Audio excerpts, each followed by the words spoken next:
नमस्कार मित्रों, आप सभी आदरणीय बंधुओं का हार्दिक स्वागत है हमारे YouTube चैनल सनातन ज्योतिष में। और मैं हूं आपका मित्र कमलेश गोस्वामी। अभी तक आपने सीखा गुण मिलान के विषय पर, अब हम सीखने वाले हैं विवाह शोधन के विषय पर। इसको भी हम हिंदी में ही सीखेंगे जैसे अभी तक आपने सीखा है। संस्कृत भाषा का उपयोग हम नहीं करेंगे, जो कि श्लोक है उनका अनुवाद हिंदी में ही आपको हम बताएंगे, जिससे जिन बंधुओं को संस्कृत भाषा का अनुभव नहीं है या जानकारी नहीं है, वे भी सीख सकें। तो आइए फिर चलते हैं आज के विषय पर। विवाह शोधन के लिए हम वर को सूर्य का बल देखेंगे और वधु को गुरु का बल देखेंगे। साथ ही इन दोनों के हम चंद्रमा भी देखेंगे। जैसे कि राहुल की राशि तुला है और कन्या की राशि कुंभ यानी सत्यवती की राशि कुंभ है। सर्वप्रथम हम वर के सूर्य देखते हैं। तो सूर्य देखने के लिए हम चलते हैं पंचांग पर। यहाँ पर आप देख रहे होंगे कि लिखा है रेखा सह विवाह मुहूर्ता संवत 2078 शालिवान शाके 1943। यहाँ पर नीचे लिखा है चैत्र शुक्ल पक्ष। चैत्र शुक्ल पक्ष महीने का नाम है। यहाँ पर लिखा है मेषा अर्के कुंभ गुरु, यानी कि अर्थात मेष के सूर्य हैं और कुंभ के गुरु हैं। और भी नीचे देखते हैं, जैसे कि ज्येष्ठ कृष्ण पक्ष में लिखा है विषह अर्के कुंभ गुरु।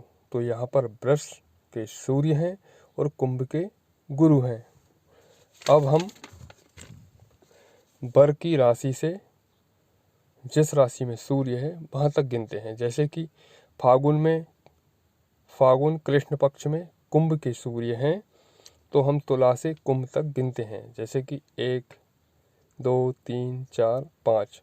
वर को सूर्य 5वें स्थान पर है। 5वें सूर्य पूज्य स्थान पर हैं।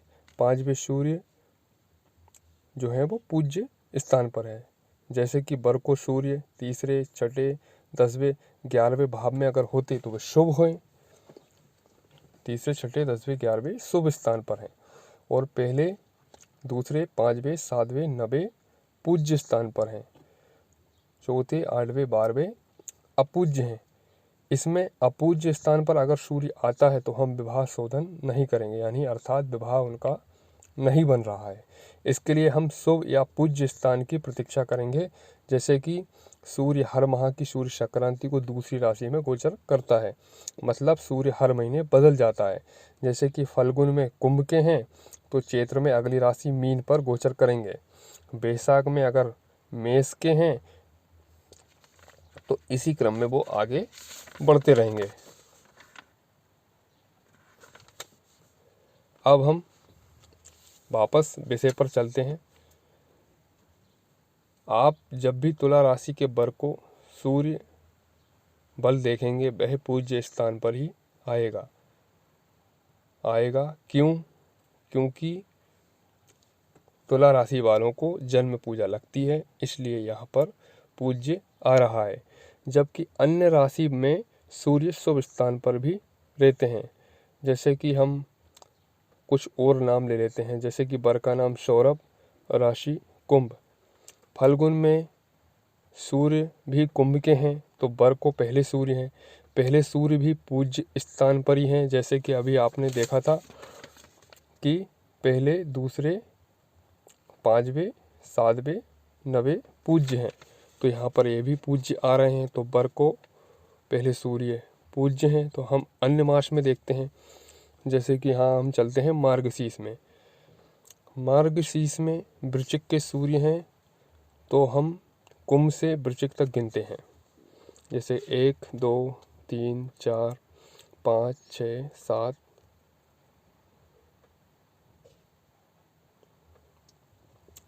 5 6 7 8 9 10। तो यहाँ पर वर को 10वें सूर्य हैं, जो कि शुभ हैं, क्योंकि तीसरे, छठे, 10वें, 11वें सूर्य शुभ हैं। तो यहाँ पर वर को 10वें सूर्य हैं जो कि शुभ हैं। हमें सदैव ही शुभ सूर्य देखना है। अगर संभव हो तो शुभ ही देखें आप।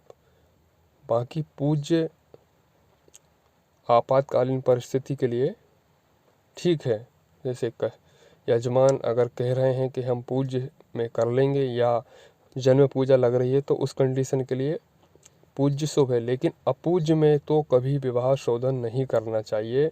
इससे होता क्या है कि आपने तो विवाह बना दिया, लेकिन यजमान उस विवाह शोधन के जो आपने बनाया है एस्टीमेट, उस एस्टीमेट को लेकर वह अन्य ब्राह्मणों के पास भी घूमता है। तो कोई ना कोई ब्राह्मण उसको बताएगा और वह विवाह कैंसिल कर देगा। उससे होगा तो कुछ नहीं, लेकिन आपके जो यजमान हैं वह आपसे रुष्ट हो जाएंगे या आपके पास कम से कम ही आएंगे या आना भी बंद कर सकते हैं। तो इसलिए ऐसी कंडीशन में आपका नुकसान ना हो, इसलिए आपको अपूज्य सूर्य में विवाह शोधन नहीं करना है और पूज्य में भी संभव हो तो ही करें। अब हम कन्या को गुरु देखते हैं। जैसे कि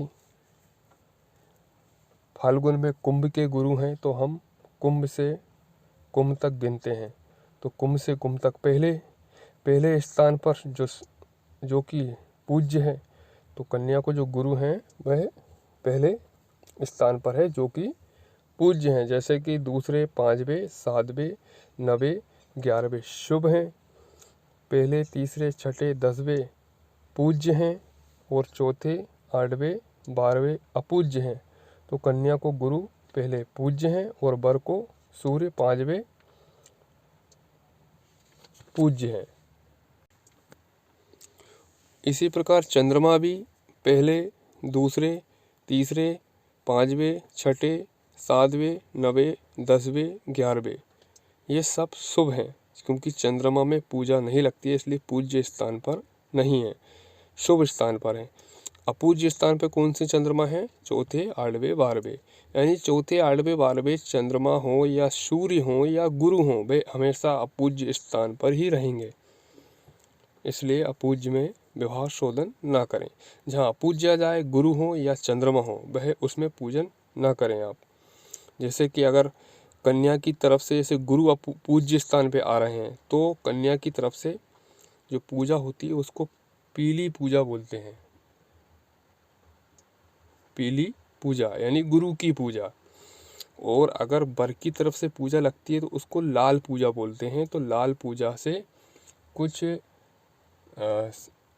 शहरी जैसे क्षेत्रीय मतलब जो शहरी लोग हैं वह तो उस पूजा से उन्हें तो कोई मतलब समस्या नहीं है, लेकिन जो कुछ ग्रामीण लोग होते हैं वह लाल पूजा से बचना चाहते हैं। वे लाल पूजा को मतलब कुछ ऐसा सोचते हैं कि यार लाल पूजा में विवाह करेंगे तो हमारा कुछ अनिष्ट हो जाएगा। और वैसे तो मतलब लाल पूजा में विवाह करना भी नहीं चाहिए। यहाँ तक हो मतलब यजमान को सत्य बताएं कि भैया आपका विवाह इस समय पे बन रहा है, इतनी संभावित तिथियों में बन रहा है, इस माह में बन रहा है, यहाँ पे पूजा है, यहाँ पे शुभ बन रहा है।